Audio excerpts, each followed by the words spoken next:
form fits function. This is the central theme in biology. It means that the form of an organism serves its purpose. To illustrate, I'm going to give you an example. Would you eat a rock to absorb its minerals? Of course not, because our digestive tract is not designed to break down a rock. So what is our digestive tract designed for? According to Dr. Robert Atkins, in his 2009 book, The New Diet Revolution, he says our body is designed to eat animal protein, animal fats, animal products, basically. John Robbins, in his 2011 book, The Food Revolution, says we should be eating a plant-based diet.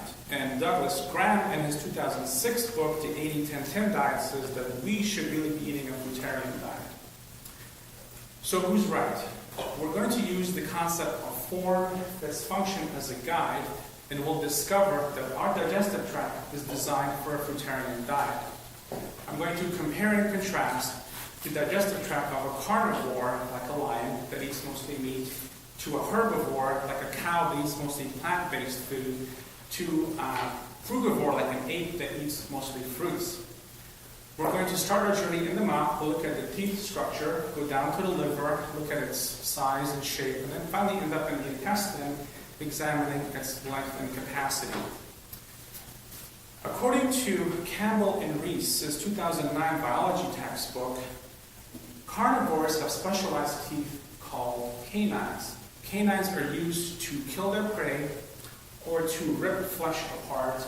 They also have jagged molars in the back of their teeth to break down or shred flesh and to crush small bones.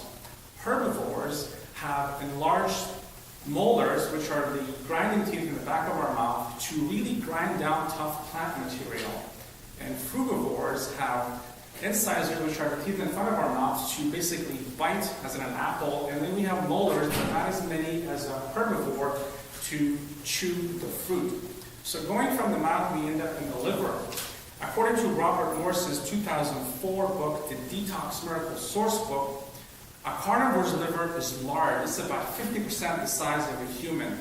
It has very specialized chambers, and it produces heavy bile flow. All this is important because when you break down meat product, it produces a lot of toxins, and the heavy bile is important for fat absorption.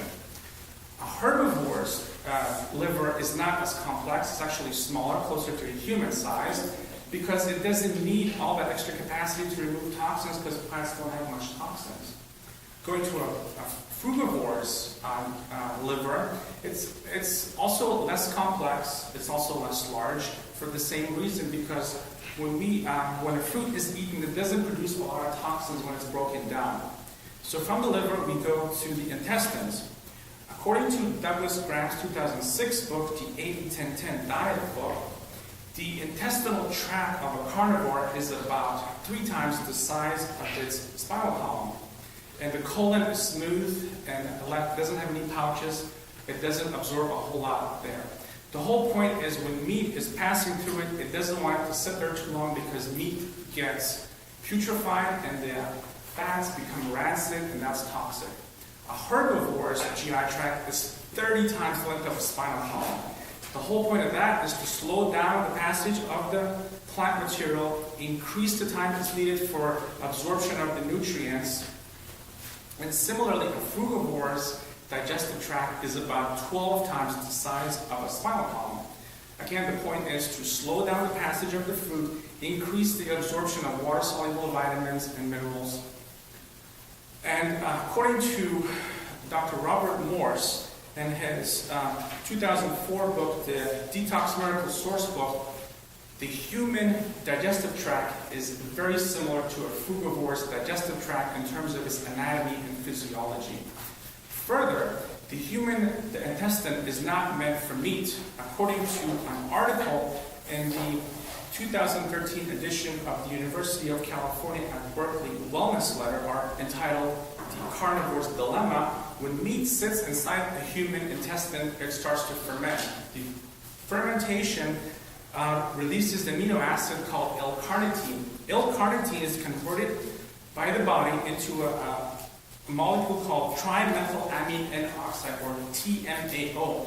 TMAO produces arterial plaque, or heart disease.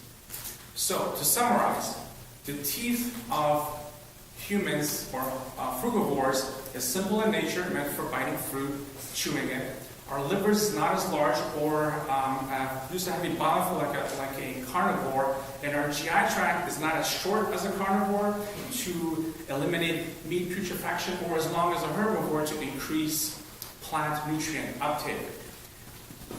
I say to you, next time you put something in your mouth, consider what it was designed for. And remember, form fits function. Thank you.